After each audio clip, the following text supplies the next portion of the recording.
A rainy night on King's Avenue. Empty streets turned to rivers. A street hawker carrying water bottles and bruised oranges on her head. A police officer bleeding against a brick wall, his gun just out of reach. One moment of choice that would trigger a war she never knew was coming. Laura Hudson, 35, freezes when she sees him. The white officer slumped there, uniform soaked crimson, head tilted like he's already given up. The red and blue lights of his abandoned cruiser flicker weakly 30 feet away. She should keep walking. The city has taught her that lesson 1,000 times. Don't get involved. Don't be seen. Don't become a target. But she runs to him anyway. "Sir, can you hear me?" Her voice cuts through the downpour. The officer's eyes flutter open, blue, unfocused, desperate. His lips barely move. "Don't let them find me." Then his head drops. Laura's hands move on instinct. She sets down her tray, tears fabric from her wrapper, presses it against the gash on his temple. The rain tries to wash the blood away, but there's too much of it. Who is Laura Hudson? What makes someone stop when the whole world walks by? A street hawker, a dying police officer, a rainy night that would reveal what courage really costs. Before we get started, don't forget to give this video a like, hit that subscribe button, and tell us in the comments where you're tuning in from. Your support helps us bring you even more incredible stories. Trust me, you won't want to miss what's coming next. Now, let's get into the story. Most people see her as just a street hawker, brown skin glistening with rain and sweat, bare feet navigating broken asphalt. A woman the city looks through, not at. But the truth is more complicated. Laura Hudson used to be someone else, a nursing student at City College, top of her class, steady hands and a sharper mind. She was going to work in pediatrics, help children, make her late mother proud. That was before her husband, Marcus, was killed in what police called a random market shooting. Before she had to drop out to feed her 6-year-old son, Daniel. Before she learned that rent doesn't wait for grief, and the city doesn't slow down for broken hearts. Now she sells water and fruit at the intersection where buses stop, and people pretend not to see her. She's been doing this for 3 years. She knows the rhythm of the streets, when the police drive by, when the dealers change shifts, when the cartel's enforcers collect their tax from vendors. On her wrist she wears a thin copper bracelet engraved with 2 words, "Keep breathing." It's 11:47 p.m. when Laura finishes her last attempt to sell. The rain started 20 minutes ago, the kind that empties the city, sends everyone running for cover. Most hawkers packed up hours ago, but Laura stayed. Rent is due tomorrow. Daniel needs new shoes. She can't afford to leave money on the table. She balances her tray carefully and starts the long walk home through the warehouse district, the shortcut she's taken 100 times. Then she sees the police lights cutting through the rain. Laura slows. Every instinct says, "Keep walking. This isn't your problem." But something makes her look closer. The cruiser's front end is smashed against a concrete barrier. The driver's door hangs open. No backup in sight. No ambulance sirens. Just silence and rain. She steps closer. That's when she sees him. Officer Billy Johnson, his badge catches her flashlight from her phone, is slouched against the red brick wall, his face pale, his breathing shallow. Blood runs from a wound near his ribs, mixing with rainwater. His radio lies shattered on the ground. His service weapon is 3 feet away, like it was knocked from his hand. Laura kneels beside him, her tray forgotten. She touches his neck, pulse weak but present. "Sir, Wake up. Stay with me. Billy's eyes crack open. He sees her, really sees her, and there's something in his gaze. Not gratitude, fear. You shouldn't be here, he rasps. Neither should you. What happened? Billy tries to sit up, fails, gasps in pain. They'll come back. They always come back. Who? He doesn't answer. His eyes close again. Jade. Laura looks at the wound. It's bad. A bullet graze, maybe worse. She recognizes it from her nursing days. If he doesn't get help soon, he won't make it. She pulls out her phone. No signal. The warehouse district. Iron roofs, thick walls, blocks everything. Billy's hand suddenly grips her wrist.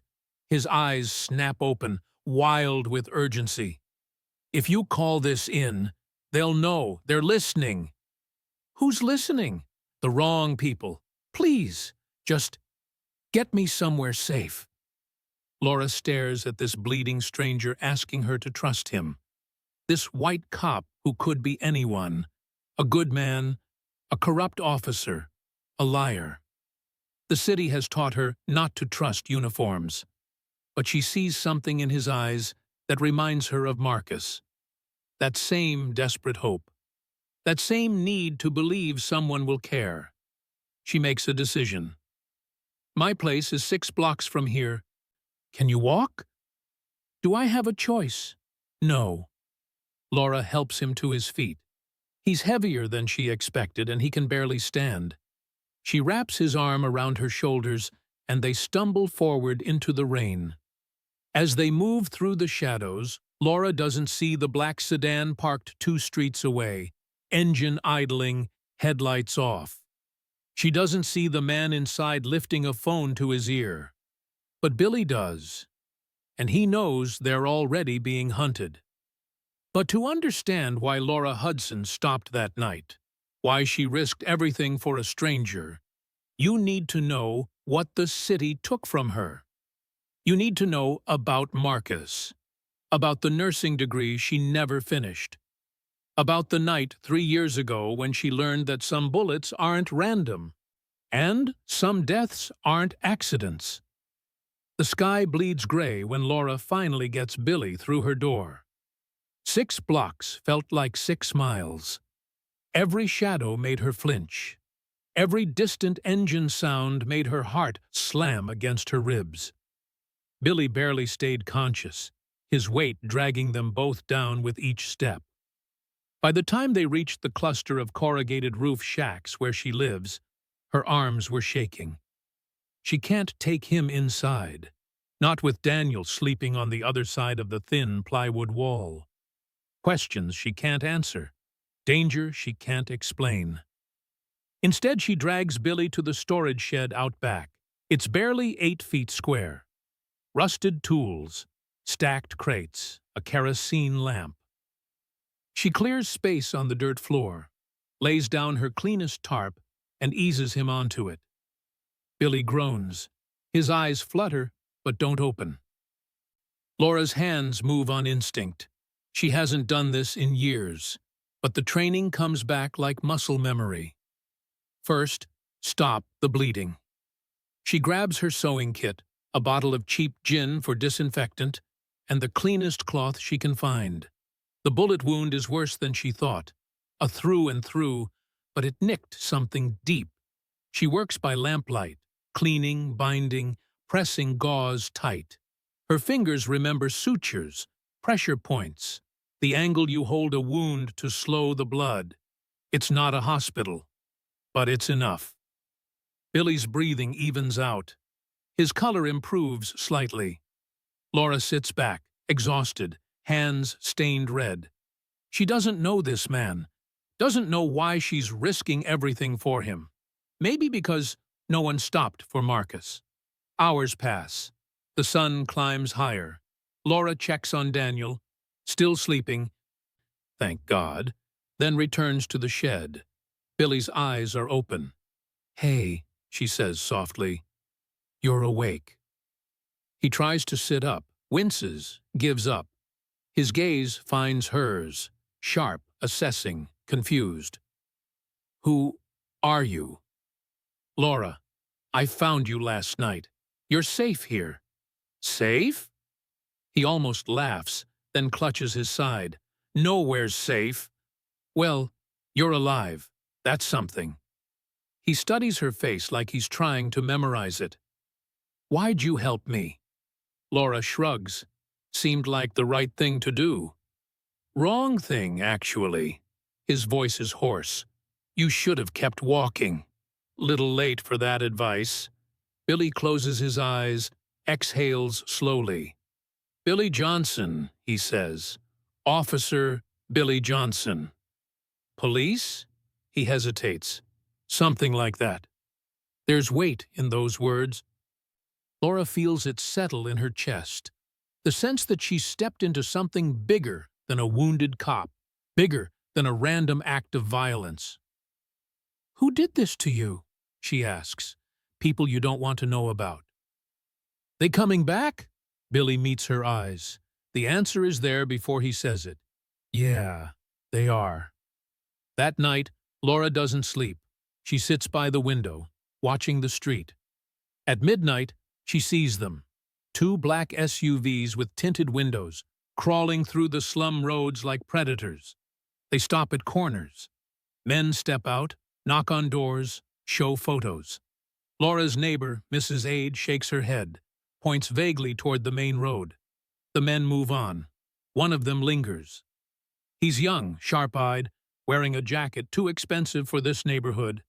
He stares directly at Laura's shack for a long, cold moment. Then he climbs back into the SUV and they drive away. Laura's hands tremble as she locks the door. Outside, in the shed, Billy lies awake too. He heard the engines. He knows they're close. And he knows Laura Hudson just painted a target on her back. Billy recovers slowly over the next 3 days.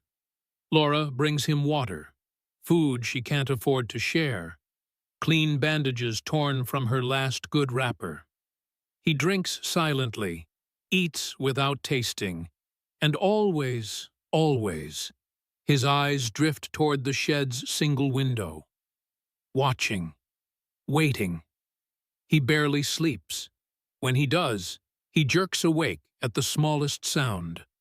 A dog barking, a car door slamming, footsteps passing too close. Laura recognizes that look.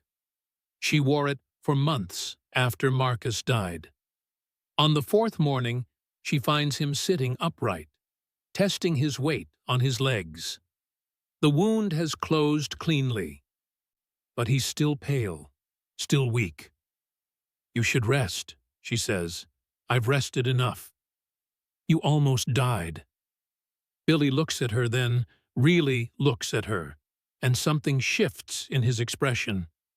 Guilt, maybe, or regret. "Laura." His voice is quiet. "I need to tell you something." She sets down the water jug. "Okay." "The men who shot me, they weren't criminals. They were cops." Laura blinks. "What?" "I'm not just a police officer." He pauses, choosing his words carefully. "I'm undercover, intelligence operative. I've been embedded in the city's force for 8 months, investigating corruption linked to Los Sangre." The name lands like a slap. Los Sangre. Everyone in the slums knows that name. The cartel that owns the docks, the warehouses, the market stalls. The shadow government that decides who eats and who starves. "You're a spy," Laura says slowly. "Something like that." "And you're investigating the cartel." "Yes." Laura's mind races. The protection fees she pays every week. The men who collect them, some in uniform, some not. The way fruit prices fluctuate based on who's been dealt with. The system everyone accepts because resistance means disappearing. "How deep does it go?" she asks. Billy exhales. "Deeper than you want to know." Senior officers, captains, maybe higher. They've been laundering cartel money through the police department for years. Evidence lockups, seized assets, even patrol routes. They control what gets investigated and what gets buried. And you were going to expose them. I was trying to. His jaw tightens. I had proof. Documents, recordings. I was supposed to meet my handler that night, pass everything over. But someone tipped them off. So they tried to kill you. They thought they did. Silence hangs between them. Outside, children's voices drift past. Daniel's among them, laughing about something innocent and far away from this nightmare. Laura sits on an overturned crate, her hands folded in her lap. Why are you telling me this? Because you need to know what you've gotten yourself into. Billy leans forward, wincing. Those men in the SUVs, they're not just looking for me. They're looking for anyone who helped me. Anyone who knows I'm alive. You think they know about me? I think they suspect. And suspicion is enough. Fear coils tight in Laura's chest, but she pushes it down. She's survived worse. She'll survive this, too. What happens now? She asks. Billy looks away. I don't know. I lost everything. My phone, my backup files, my evidence, it's all gone. Without it, I can't prove anything. And without proof, the cartel stays protected. Laura processes this. Then something clicks. A memory she's been trying to bury for 3 years. This cartel, she says quietly. Los Sangre. They control the fruit market, right? The wholesalers? Yeah, they launder money through vendor networks. Small transactions, hard to trace. Laura's throat tightens. My husband, Marcus, he sold produce. Had a small stand near the docks. 3 years ago, he was shot during what police called a robbery. They said it was random. Wrong place, wrong time. Billy's expression shifts. Laura, it wasn't random, was it? He doesn't answer immediately. When he does, his voice is careful. If your husband was involved in the supply chain, even unknowingly, the cartel uses vendors to move product. Drugs hidden in produce crates, cash payments disguised as inventory costs. If he refused to cooperate, or if he saw something he shouldn't have, they killed him. The words come out flat, cold. They killed Marcus because he wouldn't be their mule. Billy nods slowly. I'm sorry. Laura stands abruptly, pacing the small space. Her mind is spinning. 3 years of grief, 3 years of believing it was senseless violence, 3 years of survival built on a lie. The cartel didn't just take Marcus. They took her future, her education, her son's stability, everything. And she's been paying them protection fees ever since. I've been funding his murderers, she whispers. You didn't know. I should have. Laura, listen to me. Billy's voice is firm now. You couldn't have known. That's how they operate. Hidden, embedded, untouchable. They make people complicit without them even realizing it. She turns to face him. And now that I know? Now you're in danger. Billy's gaze is steady. Real danger. If they find out you're hiding me, if they suspect you know anything about the investigation, they won't hesitate. Then what do I do? You walk away. Take your son and disappear. I'll figure something out on my own. Laura almost laughs. Disappear with what money? What plan? I have $63 to my name and a child to feed. Better broke than dead. I've been broke. I'm still here. She crosses her arms. You said you lost your evidence. What if we get it back? Billy stares at her. That's not… Laura, this isn't your fight. Like hell it isn't. Her voice is steel now. They killed my husband. They've been bleeding this community dry for years, and I just saved the one man who can stop them. She steps closer. You want to take them down? Then let me help. You don't know what you're asking. I know exactly what I'm asking. Laura's eyes don't waver. I'm asking for justice. For Marcus. For every vendor who's paid blood money. For every widow who was told it was just bad luck.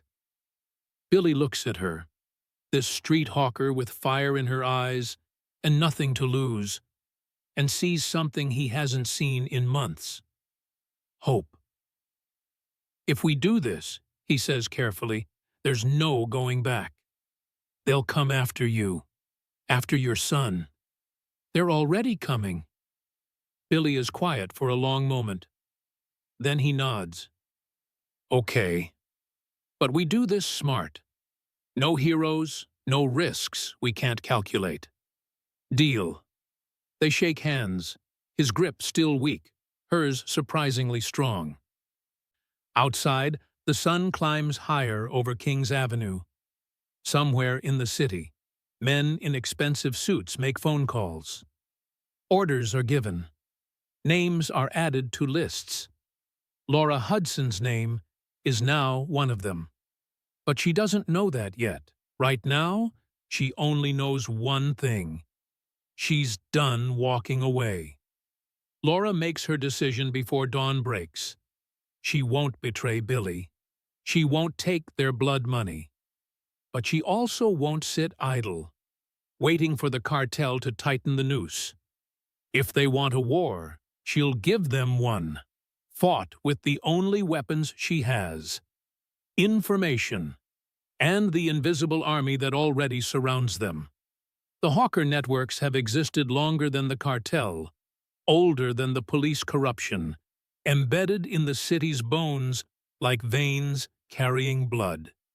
Fruit sellers, water vendors, taxi drivers, bus loaders, shoe shiners, street cleaners, people the world looks through but never really sees. They see everything. Laura knows this. She's been part of this network for 3 years, sharing warnings about police raids, bad customers, dangerous corners. Now, she's going to weaponize it. She starts small. First contact, Mama Kemi, the beancake seller who works the bus terminal. 60 years old, sharp as a blade, trusted by everyone. I need your eyes, Laura tells her quietly one morning, away from listening ears. Mama Kemi studies her face. This about that cop? Laura doesn't flinch. Yes. Girl, you're playing with fire. Fire's already here. I'm just trying to direct it. Mama Kemi is silent for a long moment. Then she nods once. What do you need? Watch the cartel's men. Where they go, who they meet, when they move. Nothing obvious, just notice things. And then? Tell me. Mama Kemi's eyes narrow. And what are you going to do with that information? Something that should have been done years ago. The old woman considers this. Then, my nephew was killed by Los Sangre 5 years back. They said he stole from them. He didn't. He just saw too much. She leans closer. You're going to need more than just me. I know. Then let me make some calls. Within 3 days, Laura has a network. 12 hawkers, 8 taxi drivers, 4 bus loaders, 2 street cleaners. All people who've lost something to the cartel. Family, money, dignity. All people hungry for a chance to push back. They don't meet together. Too dangerous. Instead, Laura creates a system. Messages hidden in fruit crates. An orange with a specific marking means cartel movement at the docks. 3 bottles tied together signals police shakedown coming. A torn wrapper left on a specific bench means safe houses identified. Billy teaches her the basics of intelligence work, how to verify information, cross-reference sources, identify patterns. She teaches him the city's rhythm, when vendors change shifts, which routes the cartel uses, how to disappear into the slum's maze of shanties and alleyways. They become ghosts. Billy moves at night now, limping less, stronger. Laura guides him through passages only locals know. The gap behind the fish market, the tunnel under the old railway, the rooftop path that connects 6 blocks without touching the street. He shows her how to defend herself, where to strike if grabbed, how to break a grip, how to use her tray as a weapon. His instructions are quiet, patient, precise. "You're quick," he says one night after she successfully blocks his mock attack. "Quicker than most recruits I've trained." "I've been dodging trouble my whole life," Laura replies. "Just never fought back before." "You're fighting back now." She smiles grimly. "Yeah, I am." The information flows in slowly, then faster. A taxi driver named Femi reports seeing cartel lieutenants meeting at a warehouse near the port every Thursday night. A shoeshiner named Chidi notices police officers collecting envelopes from market stall owners, protection payments disguised as permit fees. Mama Kemi identifies 3 safe houses where the cartel stores product before distribution. Billy compiles everything in a notebook: names, locations, patterns. It's not enough to prosecute yet, but it's a foundation, evidence they can build on. "We're mapping their entire operation," he tells Laura one evening, his voice carrying something that might be hope. "If we can connect the money trail to the corrupt officers, if we can prove the protection racket, we can bring them down," Laura finishes. "We can try." Laura looks at the notebook filled with her neighbor's observations. These people are risking everything. If the cartel finds out, they won't. Billy's voice is firm. "We're careful, we're smart, and we're not stopping until this is finished." But the cartel feels the pressure. They don't know who's feeding information. They don't know how. But they know someone inside the slums is talking.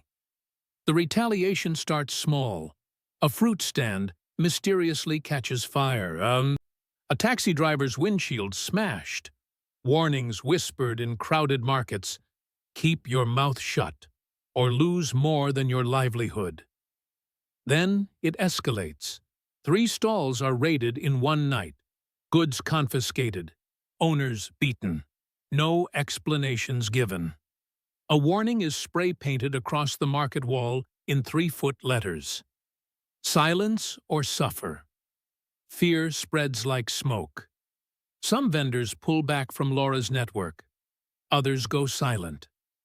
The cartel is tightening its grip, squeezing the community until someone breaks. Laura feels the tension building.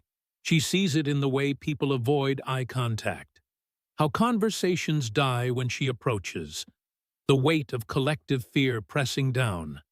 But she keeps moving, keeps gathering, keeps fighting.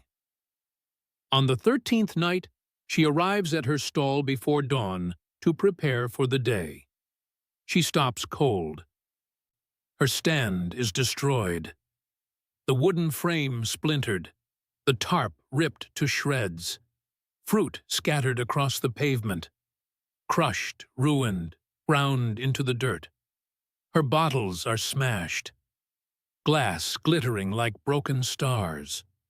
The small metal box where she kept her earnings is gone. 2 weeks of income vanished. And on the ground, written in something dark and sticky, is a message. You're feeding ghosts. We'll come for you. Next. Laura's knees nearly buckle. They know. They don't know what she's doing. Not exactly. But they know she's involved. Her hands shake as she kneels beside the wreckage. 3 years of work. Every banana, every bottle, every dawn to midnight hustle, destroyed in one night. But it's not the loss that breaks her. It's the realization of what comes next. They're coming for her. And then they will come for Daniel. She stands slowly, glass crunching under her bare feet. Blood runs down her heel where a shard cut her, but she barely feels it. Around her, other vendors arrive for the morning shift. They see the destruction. They see message. They say nothing. Because in this city, silence is survival. But Laura Hudson is done surviving. She picks up a piece of the shattered tray, the one she's carried on her head for 3 years, the one that fed her son, the one that held her dignity when nothing else remained. She grips it tight, feeling the rough wood bite into her palm. Then she turns and walks toward the warehouse where Billy waits. The cartel wanted to send a message. They just gave her one more reason to destroy them. That night, Billy looks at her bleeding foot, the exhaustion in her eyes, the fury barely contained beneath her calm exterior. "They're escalating," he says quietly. "Good." Laura's voice is ice. "Let them, because we're escalating too." "Laura, no." She cuts him off. "I'm done hiding. I'm done playing small. They burned my stand? Fine. I'll burn their empire." Billy sees it then, the transformation complete. The street hawker is gone. In her place stands a soldier. "Okay," he says, "then let's go to war." "You need to leave." Billy's voice is firm, final. He's standing in the warehouse shadows, backlit by the single kerosene lamp, and for the first time since she met him, he looks like the operative he claims to be. Hard, focused, unyielding. "No," Laura says simply. "Laura, they know you're involved. They burned your stand. Next time it'll be worse." I said no. "This isn't negotiable. You're right." "It's not." Laura steps closer, her eyes blazing. "I didn't run when my husband died. I didn't run when they took everything from me. I'm not running now." Billy runs a hand through his hair, frustrated. "This isn't about courage. It's about survival. Your son—" "My son is exactly why I'm staying." Her voice drops, steady and cold. "What kind of world am I leaving him if I teach him that the right thing to do is run? That the powerful win because good people are too scared to fight back? He can't inherit anything if you're dead." "Then I won't die." She crosses her arms. "We finish this. Together, or not at all." They stare at each other, an impasse built on stubbornness and principle. Finally, Billy exhales. "You're impossible." "I've been told." He shakes his head, almost smiling despite everything. "All right, if you're staying, then we do this my way. No unnecessary risks, no heroics. Agreed?" "Agreed." "I mean it, Laura." "So do I." Billy studies her face, searching for cracks in her resolve. He finds none. "Okay," he says quietly. "Then I need to tell you everything." They sit on the warehouse floor, the lamp between them casting long shadows. Billy talks. He tells her about the mission that brought him here, a joint task force operation targeting Los Sangres network, how the cartel had infiltrated not just street-level operations, but the police force itself. Captains, detectives, evidence clerks, even judges. The corruption goes all the way up, Billy says, his voice heavy. I had files, financial records showing money transfers, wiretaps of officers coordinating with cartel lieutenants, photos of meetings that should never have happened. Had? Laura asks. Lost them when they ambushed me. Everything was on an encrypted drive. It's gone now. Laura processes this. So we're starting from scratch. Essentially, yes. And the people at the top, the ones protecting the cartel, who are they? Billy hesitates. Billy, who? Commissioner Raymond Okika, he says finally. He's been on Los Sangres' payroll for at least 5 years, maybe longer. He's the one who approves which cases get investigated, which evidence disappears, which officers get promoted. He's the gatekeeper. The name hits Laura like a physical blow. Commissioner Okiki, the man who appeared on television after Marcus's death, promising justice. The man who shook her hand at the memorial, his expression solemn, his words empty. We'll find who did this. You have my word. Lies, all lies. He gave the order, Laura whispers. Billy looks at her sharply. What? My husband, Marcus. Her voice is shaking now, anger and grief colliding. He was killed 3 years ago. The investigation went nowhere. The case was closed within a month. Commissioner Okiki personally signed off on it, called it insufficient evidence. Billy's expression darkens. Laura. He knew. The words tear out of her. He knew Marcus was killed by the cartel, and he covered it up. He stood in front of me and lied to my face while my husband's body was still in the morgue. The grief she's buried for 3 years, the grief she's channeled into survival, into raising Daniel, into simply existing, erupts like a wound ripped open. But beneath the pain is something sharper, hotter. Resolve. We're taking him down, Laura says, her voice like steel. All of them. The cartel, the cops, the commissioner, everyone who built this system on our backs. Billy nods slowly. Yes, we are. Then stop trying to protect me and tell me how. They plan through the night. Billy maps out what they need. Verifiable evidence, multiple sources, something concrete enough that even corrupt officials can't bury it. Audio recordings, financial proof, testimony. Your network already gave us locations and patterns, Billy says, but we need something direct, something that ties the cartel explicitly to the police. Laura thinks. The men who threatened me, they mentioned friends in uniform. They're confident, arrogant. Arrogance makes people careless. An idea begins to form in Laura's mind. Dangerous, reckless. Exactly the kind of thing Billy told her not to do. She does it anyway. I can get them talking, she says. Billy looks up. What? The bribe they offered me. I can accept it. Or pretend to. Set up a meeting. Get them to brag about their protection, their connections. She pauses. And record every word. Absolutely not. Billy, no. That's too dangerous. If they suspect anything, they won't. I'm just a scared hawker taking a payout. That's what they expect. And if you're wrong, then I die doing something that matters instead of hiding and dying anyway.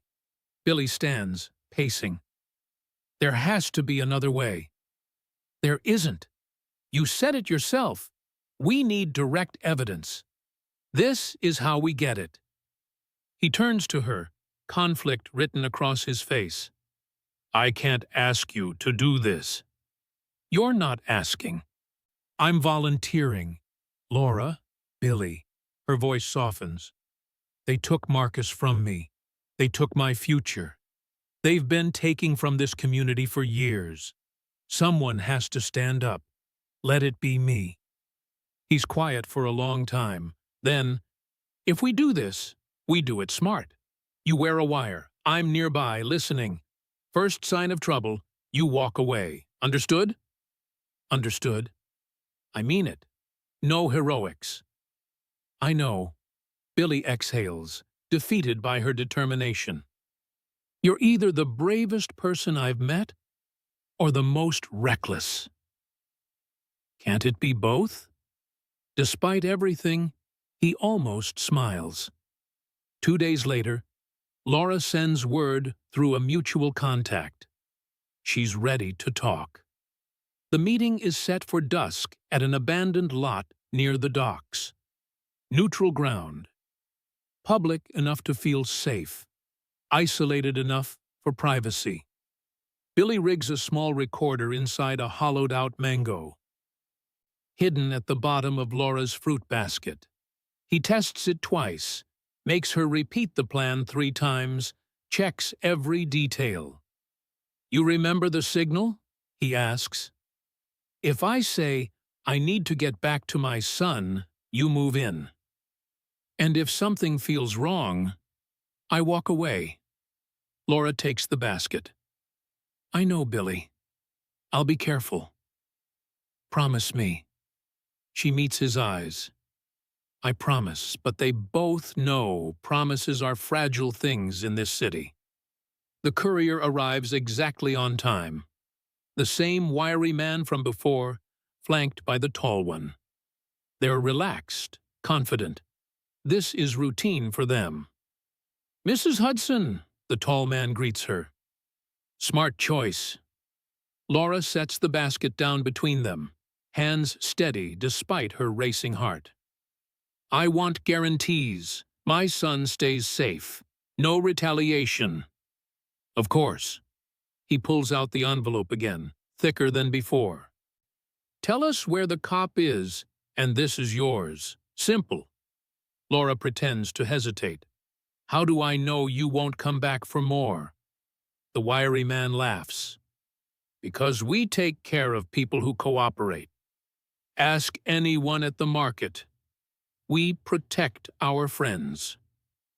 Like you protected the police? Laura asks carefully. The tall man smirks. Especially them. Half the force is on our payroll. Captains, detectives, even the commissioner himself. Why do you think cases disappear? Why do you think we operate freely? He leans closer. The badge doesn't mean anything in this city. Money does. Power does. And we have both. So if I take this money, you're protected, untouchable, just like them. The wiry man adds, we've been doing this for years. Your husband, what was his name? Marcus. He didn't understand that, tried to be noble. Look where it got him. Laura's blood turns to ice, but she keeps her face neutral. You killed him. Orders from the top. He says it casually, like discussing the weather. Commissioner Okiki wanted the supply chain clean. Your husband was a liability. Nothing personal. Every word burns into the recorder. Laura fights to keep her voice steady. And if I refuse now? The tall man's smile vanishes. Then you become a liability too, along with that little boy of yours. Silence hangs between them, heavy with threat. Then Laura nods slowly. I understand. She tells them a fake location, an abandoned building on the opposite side of the city. They don't question it. Why would they? She's just a desperate mother trying to survive. They hand her the envelope and walk away, confident they've won. Laura waits until they're gone. Then she collapses against a wall, shaking, the recorder clutched tight in her hand. Billy emerges from the shadows moments later. "Did you get it?" she whispers. He checks the device, replays a sample.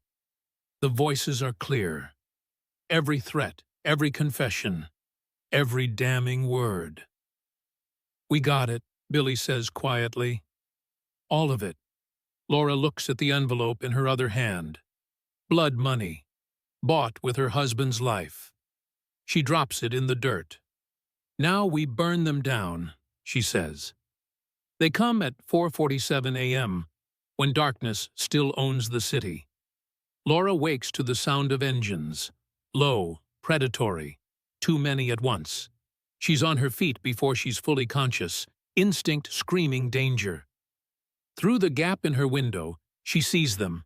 3 SUVs rolling into the slum, headlights cutting through the pre-dawn mist. Men pour out, shadows with weapons, moving with military precision.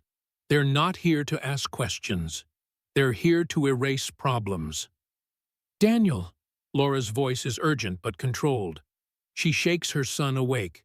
"Baby, listen to me. You need to hide. Right now." Daniel's eyes snap open, fear instant and sharp. "Mama, under the bed. Don't come out until I say. No matter what you hear." "What's happening?" "Now, Daniel." He scrambles under the bed frame, small body disappearing into the shadows.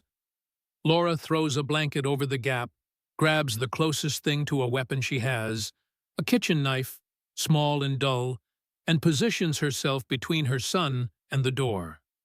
Her heart hammers. Her hands don't shake. She's done being afraid. The first kick splinters the door. 2 men enter, masked, armed. Flashlights sweep the tiny room. "Where is he?" The voice is muffled behind fabric. But the intent is clear. "Who?" Laura doesn't move from her position. The second man grabs her arm, yanks her forward. "The cop! We know you're hiding him." "You're wrong." A slap across her face. Pain explodes behind her eyes. She tastes blood. "Last chance. Where is he?" Laura spits blood on the floor.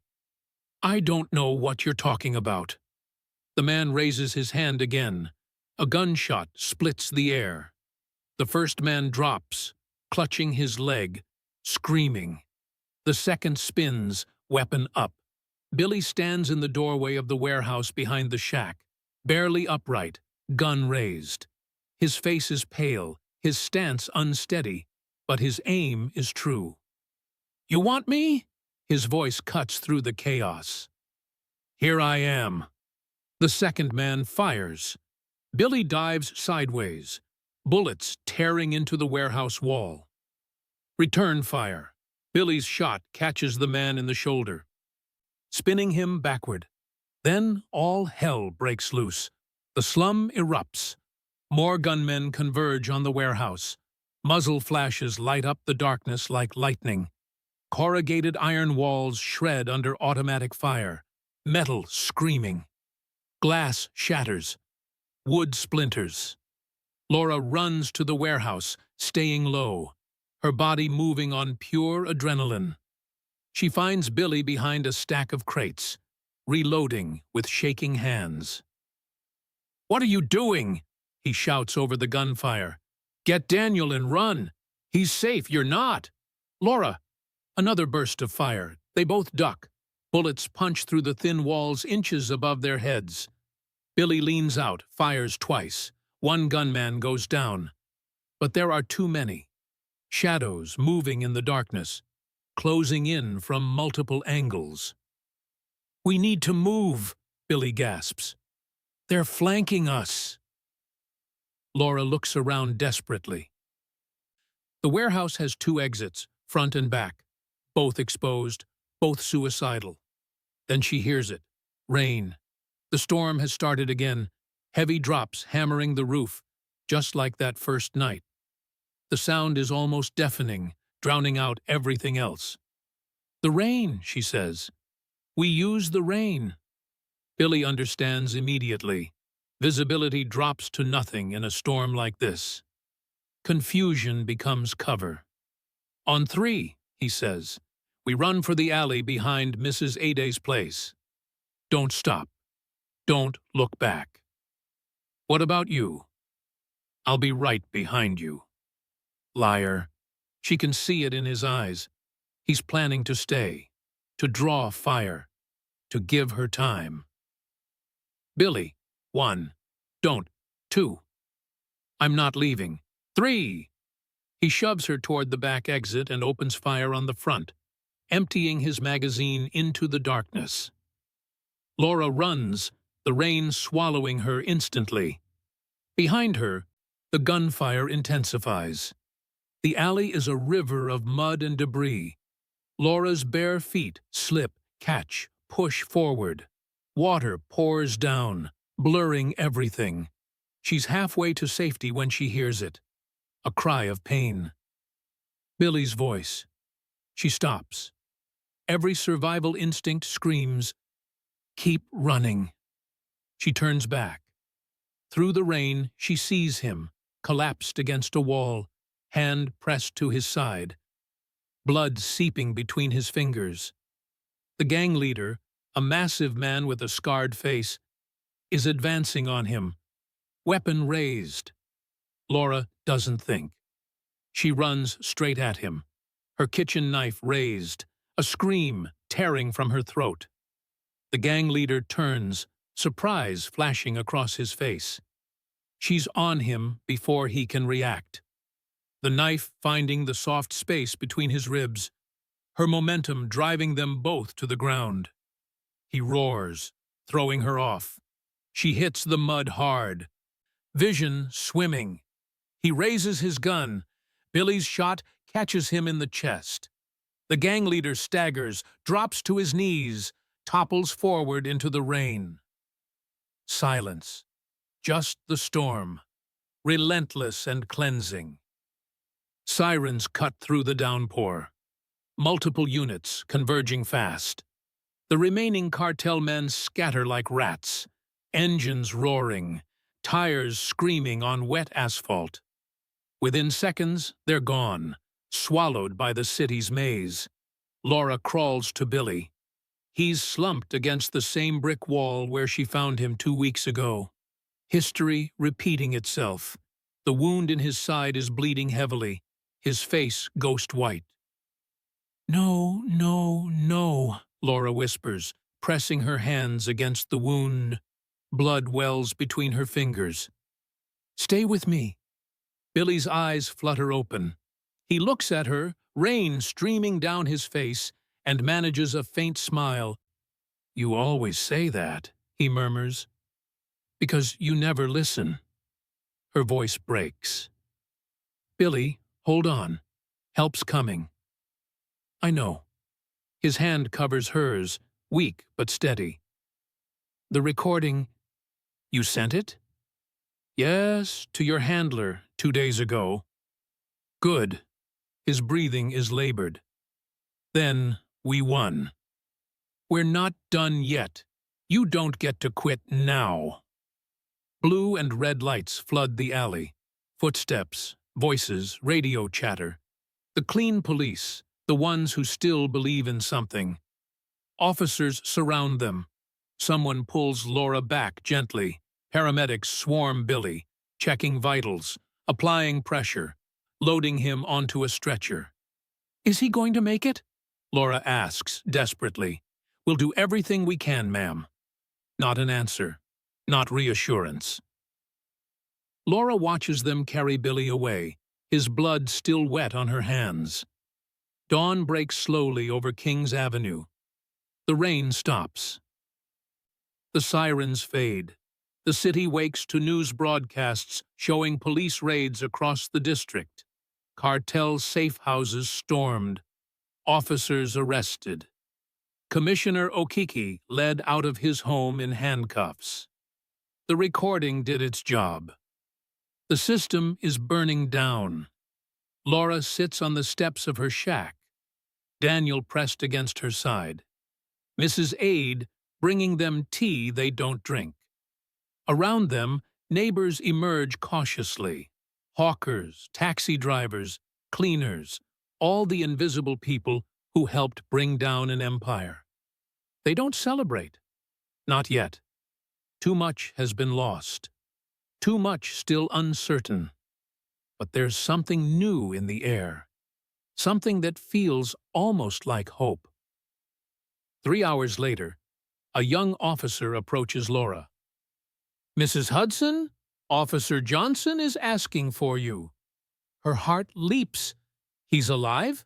Critical but stable. He wants to see you. Laura doesn't remember the drive to the hospital, doesn't remember the corridors, the nurses, the smell of antiseptic. She only remembers walking into the room and seeing Billy, pale, tubes everywhere, machines beeping, but alive. His eyes open when she enters. "Hey," he says weakly. "Hey, yourself." Laura sits beside the bed, takes his hand. "You scared me." "Sorry about that. You better be." They're quiet for a moment. Then Billy squeezes her hand gently. "We did it," he whispers.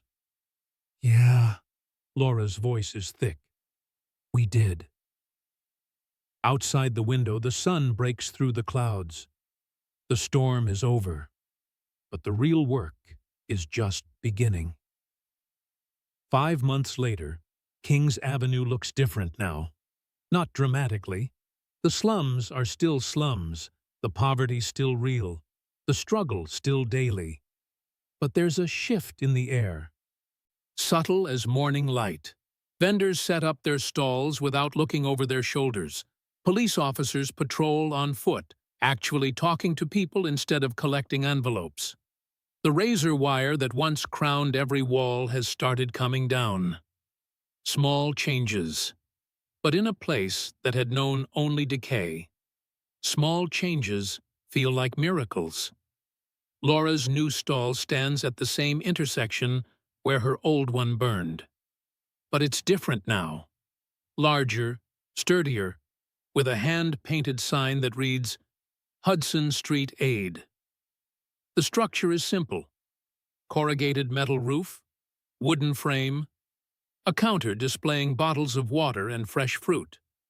But beside the produce sits something new, a red medical kit, clearly labeled, and a schedule board listing times for free first aid training.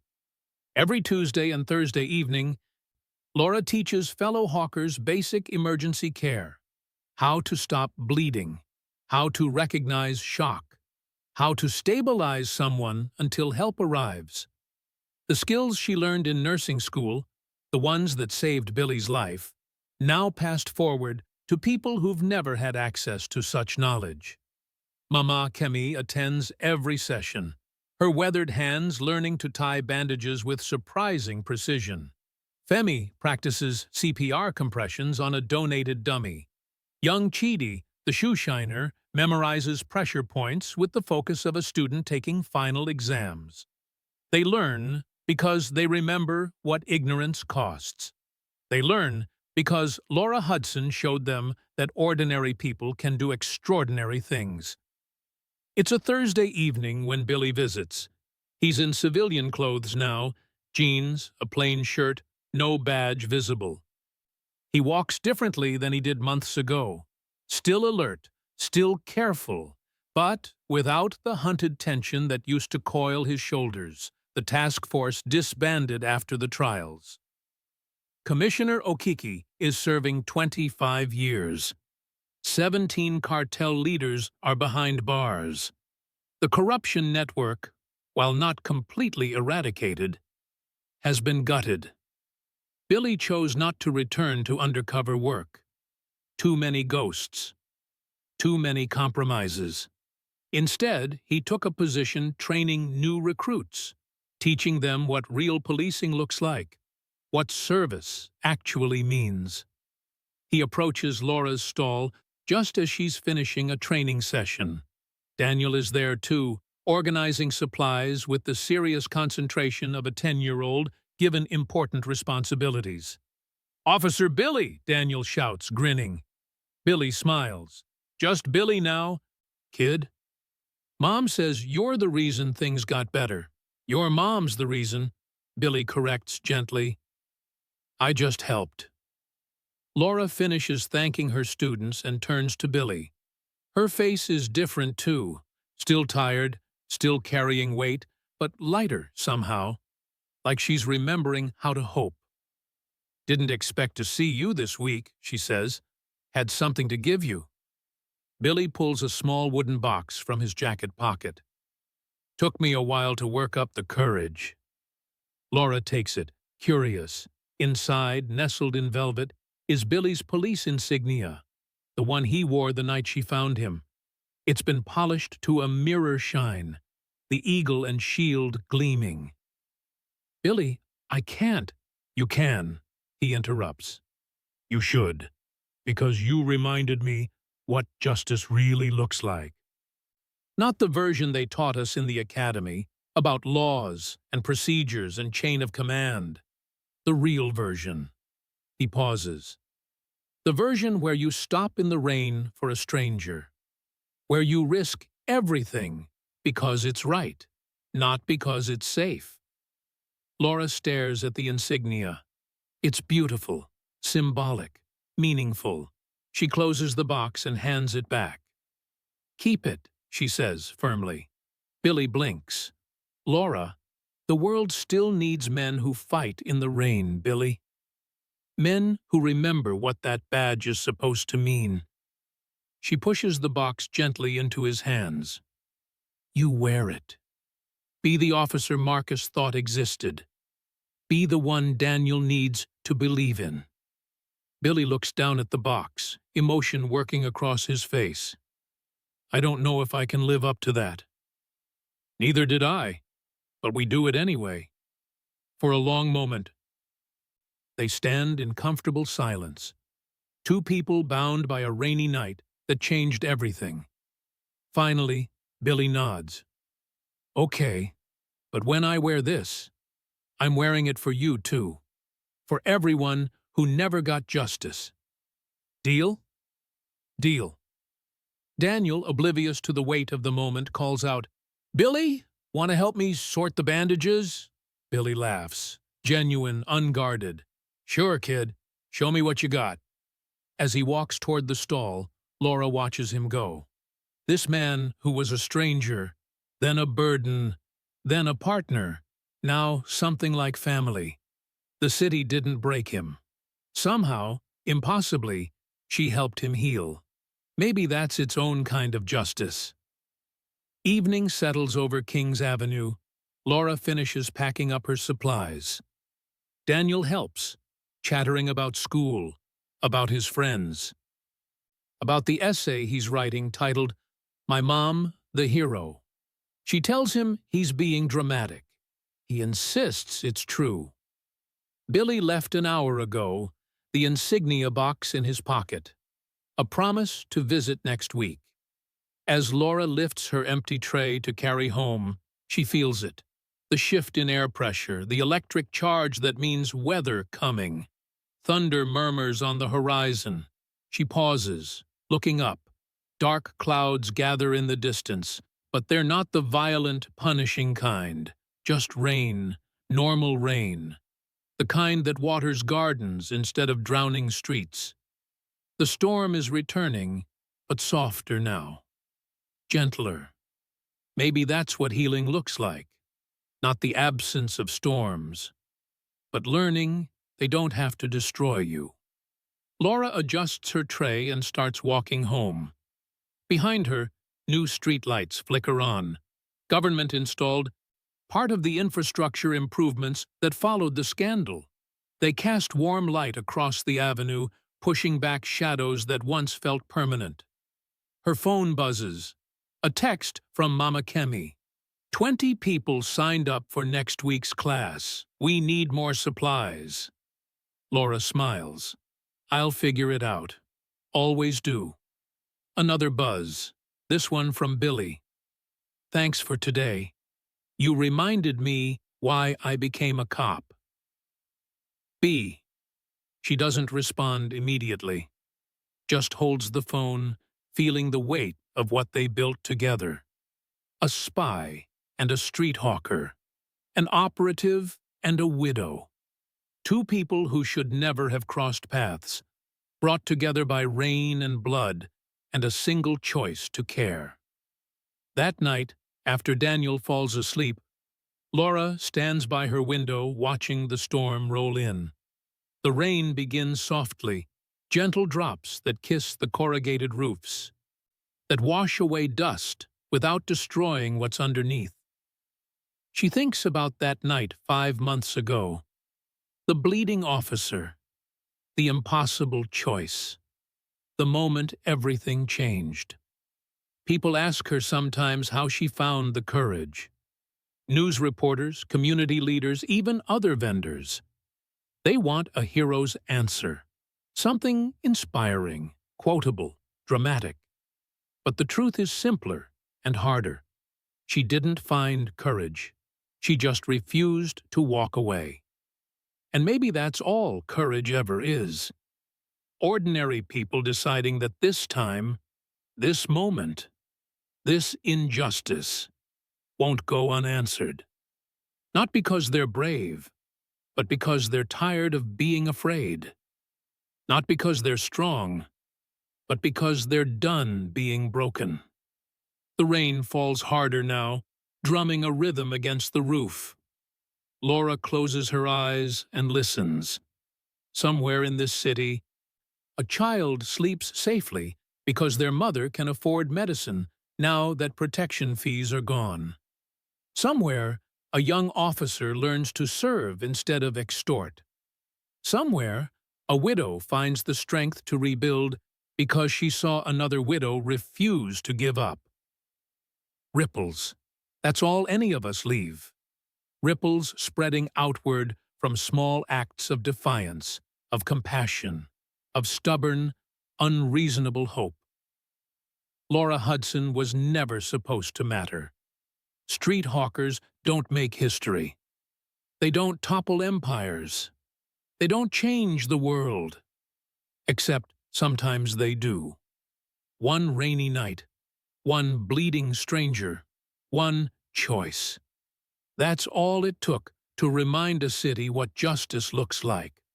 That's all it took to prove that ordinary hands can do extraordinary things. The storm outside intensifies for a moment.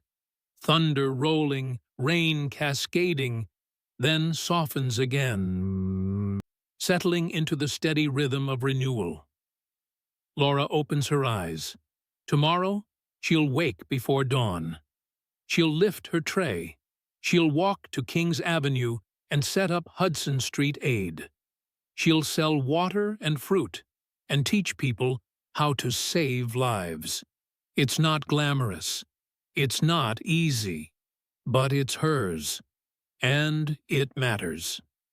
The rain continues through the night, gentle, persistent, cleansing. By morning, the streets will be washed clean, and Laura Hudson will still be standing, tray balanced on her head, water bottles gleaming under new light. Because that night in the rain didn't just save a spy. It rebirthed a city's conscience. Through the courage of a woman the world never noticed, until she made them look.